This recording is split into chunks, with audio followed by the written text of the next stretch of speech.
her story ang comeback fight ni Ronda Rousey at Gina Carano sa MMA.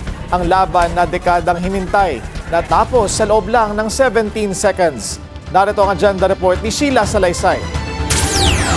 Sa unang segundo pa lamang ng laban, agad sumugod si Ronda Rousey. Nagpakawala ng takedown at mabilis na tinapos si Gina Carano sa pamamagitan ng kanyang pamatay na submission hold. Sa pagbabalik ng 39-year-old na si Rousey matapos ang halos 10 taon, agad niyang ipinakita kung bakit siya ang kinikilalang isa sa pinakamalupit na mandirigma sa loob ng cage.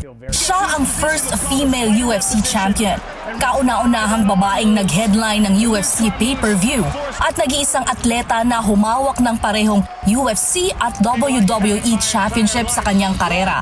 Ito ang ika-13 panalo ng former UFC bantamweight champion sa kanyang 15 laban, kung saan 10 ay nagmula sa armbar, isang teknik na naging simbolo ng kanyang dominasyon sa MMA. Gina is the person who brought me into MMA. She's the only person who could have brought me back into MMA. She's my hero, man.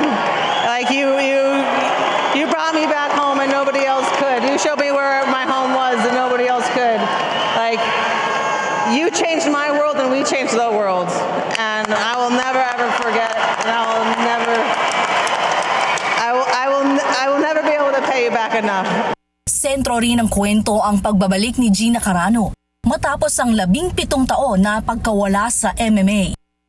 Sa edad na 44, muling tumungtong si Carano sa cage bilang isa sa mga unang muka ng women's MMA. Getting here after 17 years was a victory. Fighting a legend was a victory. Idinaos ang laban sa Inuit Dome sa Los Angeles sa ilalim ng Most Valuable Promotions. Ito rin ang kauna-unahang live MMA event na ipinalabas sa Netflix. This was just the best experience to walk away on, and yeah, it couldn't have been better. Like the whole build, my opponent Gina, and it was just like it was just kind of like a feel-good experience all the way around. As a feel-good story. Kinumpirma ni Rousey na ito na ang kanyang huling laban. Tinatapos ang kanyang karera sa isang dominanting panalo at planong mag-focus sa pamilya. Para sa agenda, Sheila Salaysay, Billionaire News Channel.